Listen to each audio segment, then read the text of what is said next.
ഈശോ മിശിഹായിക്ക് സ്തുതിയായിരിക്കട്ടെ. ഈശോയിൽ സ്നേഹവാത്സല്യമുള്ളവരെ, നമ്മൾ വലിയ നോയമ്പിലേക്ക് പ്രവേശിക്കുകയാണ്. പ്രാർത്ഥന, ഉപവാസം, ദാനധർമ്മം എന്ന ആത്മീയ ചിന്തകൾ മനസ്സിൽ സൂക്ഷിച്ച് യാത്ര ആരംഭിക്കുമ്പോൾ ലെൻഡൻ സീസണെക്കുറിച്ച്, ഈ നോയമ്പ് കാലത്തെക്കുറിച്ച് നമുക്ക് വിചിന്തനം ചെയ്യാം. ഈ വചനചിന്ത ഇങ്ങനെ ഞാനൊന്ന് ക്രോഡീകരിച്ചോട്ടെ. Lenten season is a time to wake up, give up, look up, get up and build up. ഈ വലിയ നോയമ്പ് കാലം ഉണരാൻ, ഉപേക്ഷിക്കാൻ, തമ്പുരാനിലേക്ക് നോക്കാൻ, തീരുമാനിച്ച തീരുമാനത്തോടെ എഴുന്നേൽക്കാൻ, ജീവിതത്തെ പടുത്തുയർത്തുവാൻ, നവീകരിക്കുവാനുള്ള സ്വീകാര്യമായ രക്ഷയുടെ സുദിനമാണ്. ഈ പഞ്ചമാർഗങ്ങളെക്കുറിച്ച് നമുക്ക് വിചിന്തനം തുടരാം. 1. വേക്ക് അപ്പ്, ഉണരണം. റോമാലേഖനം 13:13 നമുക്ക് പോകാം. നിദ്രവിട്ട് ഉണരേണ്ട മണിക്കൂറാണല്ലോ ഇത്. റോമാലേഖനം 13:11. നിദ്രവിട്ട് ഉണരേണ്ട മണിക്കൂറുകളാണല്ലോ ഇത്, ദിവസങ്ങളാണല്ലോ ഇത്. നിദ്രയ്ക്ക് രണ്ടർത്ഥമുണ്ട്. പഴയ നിയമത്തിൽ ഉറങ്ങുന്ന യാക്കോബിനെ കാണാം. ദൈവത്തിലെല്ലാം ഏൽപ്പിച്ചുകൊണ്ടുള്ള ഒരു ഉറക്കം. ആ ഉറക്കത്തിൽ ദർശനങ്ങളാണുള്ളത്. ആ ദർശനത്തിൽ ആകാശത്തുള്ള ഉയർന്നു നിൽക്കുന്ന കോവണിയും ദൈവം പറയുന്ന 7 വാഗ്ദാനങ്ങളും ശ്രദ്ധേയമാണ്. അതിൻ്റെ പരിസമാപ്തിയിൽ വലിയൊരു അവബോധത്തോടെ വന്ന് തലയണയായി വച്ച കല്ല് കുത്തിവെച്ച് എണ്ണയൊഴിച്ച് ദൈവത്തിൻ്റെ ഭവനം എന്ന് പേരിടുന്ന യാക്കോബിൻ്റെ ഉറക്കം ശ്രദ്ധേയമാണ്. പുതിയ നിയമത്തിലേക്ക് വരുമ്പോൾ പ്രശ്നങ്ങളും പ്രതിസന്ധികളും ഉണ്ടായപ്പോൾ മറിയത്തെ കല്ലെറിയണോ, ഉപേക്ഷിക്കണോ, സ്വീകരിക്കണോ എന്ന പ്രതിസന്ധിയിൽ ദൈവത്തിലെല്ലാം ഏൽപ്പിച്ചുറങ്ങിയപ്പോൾ യൗസേപ്പിതാവിന് സ്വപ്നമുണ്ടായി. അങ്ങനെ 3 സ്വപ്നങ്ങൾ നമുക്ക് കാണുന്നത് ഉറക്കത്തിലാണ്. ഇനി ഉറക്കത്തിനൊരു പുറമുണ്ട്. അത് അല്പം നെഗറ്റീവാണ്. നമുക്ക് ബൈബിളിലേക്ക് പോകുമ്പോൾ ഉൽപ്പത്തി പുസ്തകം 9-ാം അധ്യായം 21-ാം വാക്യം. പ്രളയത്തിന് ശേഷം മുന്തിരിത്തോപ്പുണ്ടാക്കി, വീഞ്ഞു കുടിച്ച് ഉന്മത്തനായി നോഹ മക്കൾക്ക് ഉതപ്പ് കൊടുത്തത് വളരെ ശ്രദ്ധേയമാണ്. ആ നോഹയുടെ പാരമ്പര്യം ഇന്നും തുടരുകയാണ്. ലഹരിക്കും മദ്യത്തിനും മയക്കുമരുന്നിനും അടിമകളായി നമ്മുടെ കുടുംബത്തിൽ കുടുംബനാഥൻ, യുവതി യുവാക്കളൊക്കെ ഇന്ന് ലഹരിയുടെ മാഫിയയാണ്. ഓരോ ദിവസം സോഷ്യൽ മീഡിയയിലും അതുപോലെ തന്നെ നടക്കുന്ന ലഹരി വേട്ടയിലും കൊലപാതകത്തിൻ്റെയൊക്കെ പിന്നിൽ ഈ ലഹരി മാഫിയയാണ്. അപ്രകാരമുള്ള ലഹരിയിൽ നിന്നും നമ്മൾ ഉണർന്നെഴുന്നേൽക്കണം, ഉയർക്കണം. അതിൽ നിന്നും അതിനെ അതിജീവിക്കേണ്ട സമയമാണിത്. രണ്ടാമത്തെ ക്യാരക്ടർ ന്യായാധിപന്മാരുടെ പുസ്തകം 16-14 പ്രണയത്തിൻ്റെ ഉറക്കം. നമുക്കറിയാം, ദൈവം വലിയ കൃപ കൊടുത്ത മകനാണ് മനോവയുടെ പുത്രൻ സാംസൺ. വലിയ ശക്തിമാനായിരുന്നു. പക്ഷേ ആ ശക്തി എങ്ങനെ ചോർന്നുപോയി? ദലീലിയായുടെ മടിയിൽ കിടന്നുറങ്ങി. അവൾ ആ സീക്രട്ട് ചോർത്തിയെടുത്തു. അവൻ്റെ തലമുടി മുറിച്ചു. ശക്തി നഷ്ടപ്പെട്ടു. ബാക്കി പത്രം നമുക്കറിയാം. ഇന്നും എത്രയോ നല്ല നിലയിൽ കല്യാണം കഴിപ്പിച്ചു വിടുമായിരുന്നു നമ്മുടെ യുവാക്കളെയും യുവതികളെയും. പക്ഷേ അതെല്ലാം മറന്നുകൊണ്ട്, നിലയും വിലയും മറന്നുകൊണ്ട് നമ്മുടെയൊക്കെ ആധുനിക സാംസന്മാർ ദലീലിയുടെ മടിയിൽ കിടന്നുറങ്ങുകയും ലിവിങ് ടുഗദർ അല്ലാതെ മാതാപിതാക്കൾ അറിയാതെ പല സ്ഥലത്തും ചുറ്റി നടന്ന് അവർ തെറ്റായ പ്രണയത്തിലൂടെ പോകുന്ന ഒരവസ്ഥാവിശേഷത്തിൽ നിന്നും ഉണരേണ്ട അവസ്ഥയാണ്. ആശീർവാദത്തോടുകൂടെ വിവാഹാന്തസ്സിലേക്ക് പ്രവേശിക്കുന്നതാണ് ഈ ഉയർത്തെഴുന്നേൽക്കൽ, ഉണരൽ. അടുത്തത് യോനായുടെ പുസ്തകം 1:6. വലിയ നിയോഗത്തിനായിട്ട് വിളിക്കപ്പെട്ട ചെറിയ പ്രവാചകനാണ് യോന. നിനീവയിൽ ചെന്ന് വചനം പ്രഘോഷിക്കണം എന്ന് പറയുമ്പോൾ തൻ്റേതായ സ്വാർത്ഥതയിൽ, തൻ്റേതായ മനോഭാവത്തോടെ ടിക്കറ്റ് എടുത്ത് കപ്പലിൽ കയറി പോകുമ്പോൾ യോന കയറിയ കടലിലേക്ക് വലിയ കൊടുങ്കാറ്റുണ്ടായി, അത് തകിടം മറിയുമ്പോഴും അവർ താന്താങ്ങളുടെ ദൈവത്തെ വിളിച്ച് പ്രാർത്ഥിക്കുമ്പോഴും ഭാരമുള്ളത് എടുത്തു വലിയുമ്പോഴും ഒന്നും അറിയാത്തവനെ പോലെ ആ പാക്കപ്പലിൻ്റെ അടിത്തട്ടിൽ കിടന്നുറങ്ങുന്ന യോന വളരെയേറെ നമുക്ക് ചിന്തവ്യമാണ്. ഇതും നമുക്ക് സംഭവിക്കാവുന്നൊരു ദുരന്തമാണ്. നമ്മുടെയൊക്കെ കുടുംബത്തിൽ, നമ്മുടെയൊക്കെ സമൂഹത്തിൽ ഇങ്ങനെയുള്ള യോനാമാരുണ്ട്. സങ്കടത്തോടെ ഒന്ന് രണ്ട് അമ്മച്ചിമാർ പറഞ്ഞു, അച്ഛാ നല്ല ജോലിയാണ്, ഗവൺമെൻറ് ജോലിയാണ്, സ്വപ്നത്തിൽ പോലും ചിന്തിക്കാൻ പറ്റാത്ത ജോലി ഉണ്ടായിട്ട് അവൻ പോകുന്നില്ല അച്ചോ, അലസനായിട്ട് നിൽക്കുകയാണ്. കമ്പനി ഒന്ന് രണ്ട് വാണിംഗ് കൊടുത്തു, എന്നിട്ടും പോകുന്നില്ല.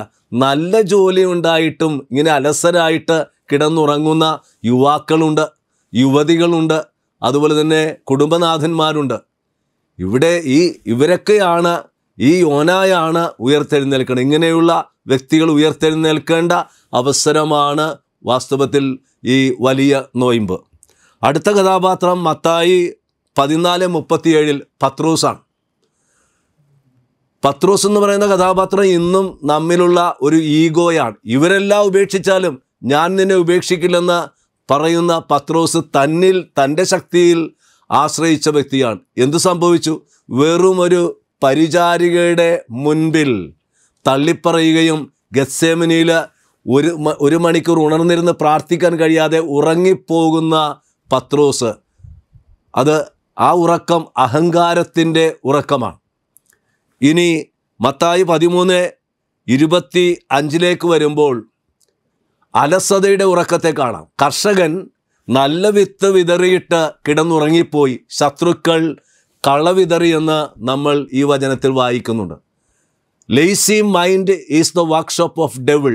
അലസമായ പണിപ്പുര പിശാചിൻ്റെ പണിപ്പുര. അലസമായ മനസ്സ് പിശാചിൻ്റെ പണിപ്പുരയാണ്. ഇനി ഇതുപോലെ അഡിക്ഷൻസ് ഉണ്ട്. Mobile addiction, internet addiction, Instagram addiction, WhatsApp addiction, മദ്യത്തിനുള്ള അഡിക്ഷൻ, ലഹരിക്കുള്ള അഡിക്ഷൻ. അപ്പോൾ ആദ്യ ഭാഗം ഇവിടെയാണ് നമ്മൾ ഉണരേണ്ട മേഖലകളാണ്. ലഹരിയിൽ നിന്ന്, മദ്യത്തിൽ നിന്ന്, മയക്കുമരുന്ന് ഉണരണം, പ്രണയത്തിൽ നിന്ന് ഉണരണം, അഹങ്കാരത്തിൽ നിന്ന് ഉണരണം, ഉത്തരവാദിത്വം ഇല്ലായ്മയിൽ നിന്ന് ഉണരണം, അലസതയിൽ നിന്ന് ഉണരണം, അഹങ്കാരത്തിന് ഉണരണം. രണ്ടാമത്തെ സ്റ്റേജ് ഗിവ് അപ്പ്, ഉപേക്ഷിക്കണം. അപ്പോൾ പ്രാർത്ഥന, ഉപവാസം, ദാനധർമ്മം. അപ്പോൾ ഉപവാസം എന്ന് പലപ്പോഴും തെറ്റിദ്ധരിക്കാറുണ്ട്. അയ്യോ നമ്മൾ മാംസം കഴിക്കരുത്, മത്സ്യം കഴിക്കരുത്, മുട്ട കഴിക്കരുത്. ഇതൊന്നുമല്ല ഉപവാസം എന്ന് പറയണത്. തമ്പുരാനോട് കൂടെ ആയിരിക്കാം, ഉപവസിക്കുക. ഭാരത സംസ്കാരത്തിൽ ഉപവാസം, ഉപാസന, ഉപനിഷത്ത്. ഉപവാസം അടുത്തിരിക്കുക, മുട്ടിയിരിക്കുക, ആയിരിക്കുക. അതാണ് ഉപവാസം, ഉപാസന, ഉപനിഷത്ത്. പക്ഷെ ഉപവാസം എന്ന് പറഞ്ഞാൽ എന്താണ്? എനിക്കിഷ്ടമുള്ള കാര്യങ്ങൾ വേണ്ടെന്ന് വയ്ക്കുക. എനിക്ക് പരിചയമുള്ള വൈദികരുണ്ട്, പല അൽമായരുമുണ്ട്. കഴിഞ്ഞ നോയമ്പ് കാലത്ത് പറഞ്ഞു വെച്ചാൽ മൊബൈൽ ഫാസ്റ്റിംഗ് ആണ്. വളരെ പരിമിതമായിട്ട് മാത്രമേ എടുക്കുകയുള്ളൂ.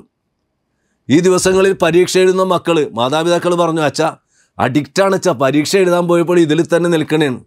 ഞാൻ അവരെ വിളിച്ചു പറഞ്ഞു, മക്കളെ ഇതൊരു ഫാസ്റ്റിംഗ് നടത്താം. ചിലർക്കത് മനസ്സിലായി, അവരത് ഉൾക്കൊണ്ടു. മാതാപിതാക്കൾ വിളിച്ചു പറഞ്ഞു, അച്ഛാ അച്ഛൻ പറഞ്ഞ കാര്യം അവർക്ക് മനസ്സിലായി.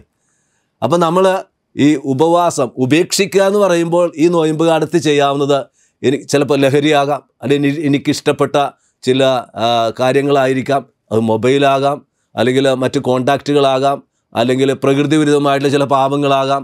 അത് വേണ്ടെന്ന് വയ്ക്കാം. മറ്റൊരു കൺസെപ്റ്റ് മത്തായിയുടെ സുവിശേഷം 19-ാം അധ്യായം 16-22 നിത്യജീവൻ പ്രാപിക്കാൻ എന്ത് ചെയ്യണം? അവിടെ പോകുക, വിൽക്കുക, കൊടുക്കുക, വരിക. 4 ക്രിയകളാണ് ഉപവാസത്തെക്കുറിച്ച് മനസ്സിലാക്കേണ്ടത്. പോകുക. ദൈവം അബ്രഹാത്തിനോട് പറഞ്ഞു, നാടും വീടും വിട്ട് ഞാൻ കാണിച്ച സ്ഥലത്തേക്ക് പോകുക. അബ്രഹാം പോകുകയാണ്. അനുസരണം അനുഗ്രഹമായിട്ട് മാറുകയാണ്. വലിയ ജനതയുടെ പിതാവായിട്ട് മാറുകയാണ്. അപ്പം ചിലത് നമ്മൾ പോകണം. എവിടെ പോകണം? ഇഷ്ടമില്ലാത്ത ഇടത്തേക്ക് പോകേണ്ടി വരും. നമ്മൾ പോകാത്ത ഇടങ്ങളില്ലേ? അത് വൈദികനായാലും സന്യാസിയായാലും അൽമായരായാലും നമ്മളൊക്കെ പോകുന്നില്ല. ഇവിടെയാണ് ചോദ്യം, എത്ര പേര് എൻ്റെ ഹൃദയത്തിലുണ്ട്, ഉള്ളിലുണ്ട്? എത്ര പേര് ഔട്ടാണ്? Why they are out? അങ്ങനെയുള്ള ഇടങ്ങളിലേക്കാണ് നമ്മൾ പോകേണ്ടത്. കഴിഞ്ഞ വർഷം നോയമ്പ് കാലത്ത് അവിചാരിതമായി പരിചയപ്പെട്ട സഹോദരങ്ങളാണ്. വഴക്ക് തുടങ്ങിയിട്ട് 12 വർഷമായി. തമ്മിൽ കാണാതിരിക്കാൻ മതിലിൻ്റെ മുകളിൽ ഷീറ്റ് വെച്ച് മറച്ചിരിക്കുക. അവരുമായി കണ്ടുമുട്ടി. അതിലൊരാൾ തയ്യാറായി, ഒരാൾ തയ്യാറല്ല. ഞാൻ അവരോട് പറഞ്ഞു, ഈ നോയമ്പ് കാലം, വലിയ നോയമ്പിൽ നമുക്ക് ത്യാഗം ചെയ്യാം, പ്രാർത്ഥിച്ചിട്ട് നിങ്ങൾ ഈസ്റ്ററിന് തലേ ദിവസം അവിടെ ചെല്ലാൻ പറഞ്ഞു. പോയിട്ട് വർഷങ്ങളായി. വിരുന്നിന് വിളിക്കില്ല, വിവാഹത്തിന് വിളിക്കില്ല. പക്ഷേ അത് വലിയൊരു കൃപയായിട്ട് മാറി. അവിടെ ചെന്നു, വളരെ സ്നേഹത്തോടെ കെട്ടിപ്പിണർന്നു.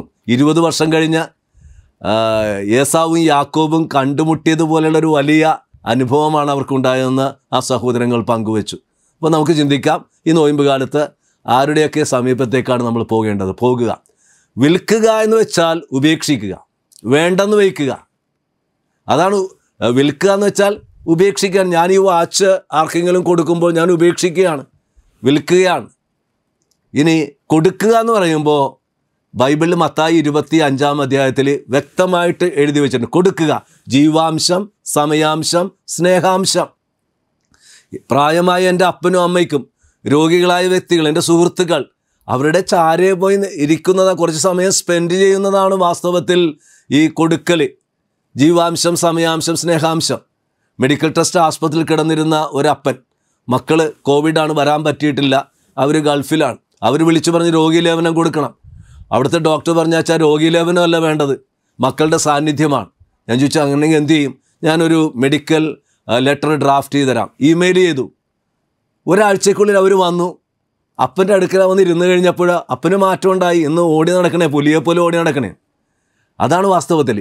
ഇത് തന്നെയാണ് ഈശോ വ്യക്തമായിട്ട് അന്ത്യവിധിയിൽ പറഞ്ഞത്. ജീവാംശം, സമയാംശം, സ്നേഹം. വിശന്നു, ദാഹിച്ചു, രോഗിയായിരുന്നു, നഗ്നനായിരുന്നു, കാരാഗ്രഹത്തിലായിരുന്നു, പരദേശിയായിരുന്നു. എപ്പോഴാണ് കർത്താവെ അങ്ങേ ഇങ്ങനെ കണ്ടത്? ഈ ചെറിയവർക്ക് ചെയ്തു കൊടുത്തപ്പോൾ. വളരെയധികം ധ്യാനിക്കേണ്ട ഒരു വിഷയമാണ് ജീവാംശം, സമയാംശം, സ്നേഹാംശം. വളരെയധികം ധ്യാനിക്കേണ്ടതാണ്. അപ്പം പോകുക, വിൽക്കുക, കൊടുക്കുക, വരിക. അപ്പം ഈ സ്വീകാര്യമായ സമയമാണിതിന്. ഇനി മൂന്നാമത്തേത് ലുക്കപ്പ്, നോക്കണം. അതിനു മുൻപ് ഗിവപ്പ് എന്ന് പറയുമ്പോൾ അതിൽ റോമാലേഖനം 13:13 കൂടി ചേർക്കാം. പകലിന് യോജിച്ച വിധം നിങ്ങൾ പെരുമാറുവീൻ. സുഖലോലുപതയോ മദ്യലഹരിയിലോ വിഷയാസക്തിയിലോ അവിഹിത വീഴ്ചയിലോ കലഹത്തിലോ അസൂയയിലോ ഇനിമേൽ വ്യാപരിക്കരുത് എന്നുകൂടി കൂട്ടിച്ചേർക്കുന്നത് ഉചിതമായിരിക്കും. മൂന്നാമതായി ലുക്കപ്പ്, തമ്പുരാനിലേക്ക് നോക്കണം, തിരിയണം. അവനെ നോക്കിയവർ പ്രകാശിതരായി.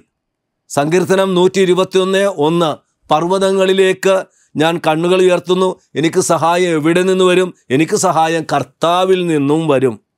ബാറൂക്ക് 4:28, എന്നിൽ നിന്നും അകലാൻ കാണിച്ച 10 ഇരട്ടി ചൈതന്യത്തോടെ എന്നെ തേടുവിൻ.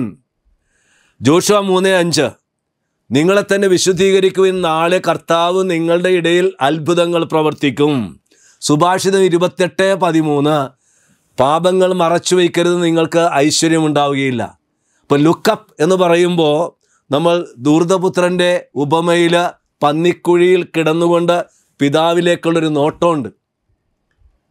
എൻ്റെ പിതാവിൽ എത്രയോ സുഭിക്ഷമായിരുന്നു, ഞാനോ ഇവിടെ തവിട് പോലും കിട്ടാതെ അലയുന്നു. അവൻ അവിടെ കിടന്ന് നോക്കുകയാണ്. അപ്പോൾ തീർച്ചയായിട്ടും ഈ വലിയ നോയമ്പ് എന്നിലേക്ക് ഉള്ളൊരു യാത്രയാകണം, മറ്റുള്ളവരിലേക്കുള്ളൊരു യാത്രയാകണം, പ്രപഞ്ചത്തിലേക്കുള്ളൊരു യാത്രയാകണം.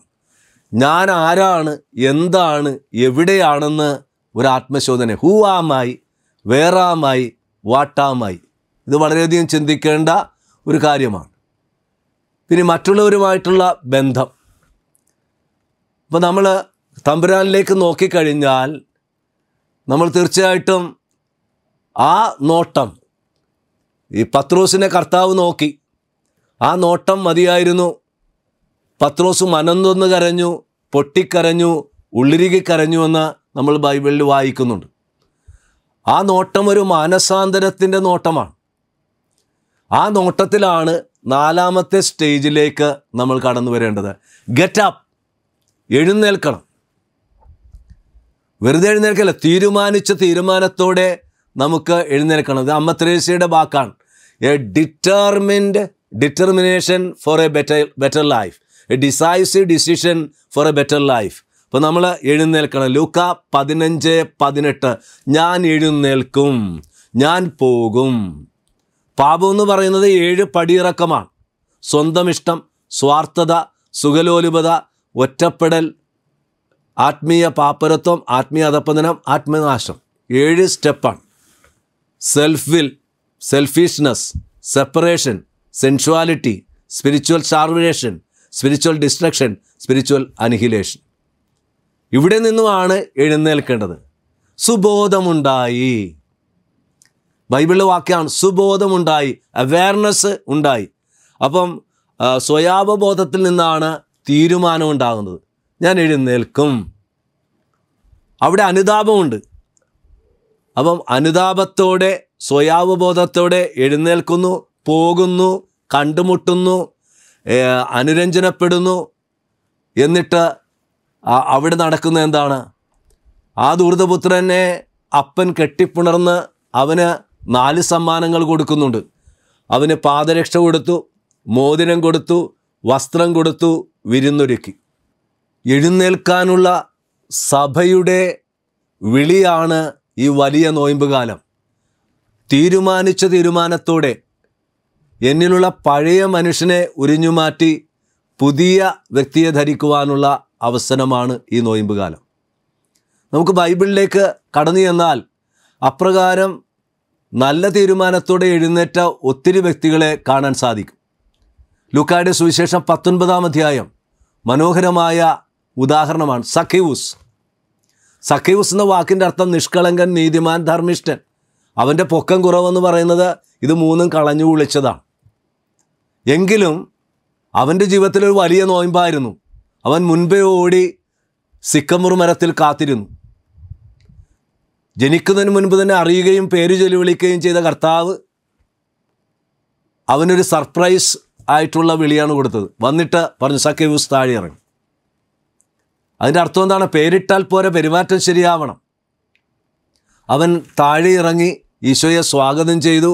ഈശോയുടെ മുൻപിൽ അവൻ്റെ MRI അവൻ കണ്ടു. ഒരു വലിയ സ്കാനിങ് ആണ് നടന്നത്. യേശുവാകുന്ന പ്രകാശത്തിൽ അവൻ്റെ ആത്മീയത, അവൻ്റെ ധാർമ്മികത, അവൻ്റെ അവസ്ഥ മുഴുവനും കണ്ടിട്ട് അവൻ വലിയൊരു കുമ്പസാരമാണ് നടത്തിയത്. പകുതി കൊടുക്കാം, ഈശോ ഒന്നും മിണ്ടിയില്ല. 4 മടങ്ങ് തിരിച്ചു കൊടുക്കാം. അപ്പോഴാണ് ഈശോ പറയുന്നത്, ഇന്ന് ഈ ഭവനത്തിൽ രക്ഷ കൈവന്നിരിക്കുന്നു. എന്ന് വെച്ചാൽ സഖ്യവൂസ് തൻ്റെ ജീവിതത്തിലെ നേർച്ചക്കടം, ഉത്തരിപ്പ് കടം വീട്ടി. അപ്രകാരം വീട്ടിയപ്പോഴാണ് അവൻ്റെ ജീവിതത്തിൽ ഉയർത്തെഴുന്നേൽപ്പ് ഉണ്ടായത്. ഇപ്പം നമ്മളും ഈ നോയമ്പ് കാലത്തൊന്ന് ആലോചിക്കണം. പലരും ഈ ഉത്തരിപ്പ് കടം, നേർച്ചക്കടയുള്ള ആൾക്കാരുണ്ട്. സ്വന്തം പലരുടെ നിന്ന് വാങ്ങിച്ചിട്ട് തിരിച്ചു കൊടുക്കാതെ വല്ലാതെ വേദനിപ്പിക്കുന്ന അവസ്ഥകളൊക്കെ ഉണ്ട്. എനിക്കറിയാവുന്നൊരു വ്യക്തിയെ ഞാൻ പെട്ടെന്ന് എൻ്റെ മനസ്സിൽ വന്നു. കൂട്ടുകാരൻ്റെ മകളുടെ കല്യാണം നടക്കാൻ വേണ്ടിയിട്ട് കുറേ വർഷങ്ങൾക്ക് മുൻപ് 10 ലക്ഷം രൂപ കൊടുത്തിട്ട് ഇതുവരെയും തിരിച്ചു കൊടുത്തിട്ടില്ല. എന്ത് തെളിവ്? ഏത് തെളിവ്? വെറുതെ ഒരു ബ്ലാങ്ക് ചെക്ക് പോലും വാങ്ങിച്ചില്ല, എഴുതി വാങ്ങിച്ചില്ല, കൊടുത്തിട്ട് ഇതുവരെയും പണം കൊടുത്തില്ല. അത് ഭയങ്കര ഉത്തരിപ്പ് കടമല്ലേ?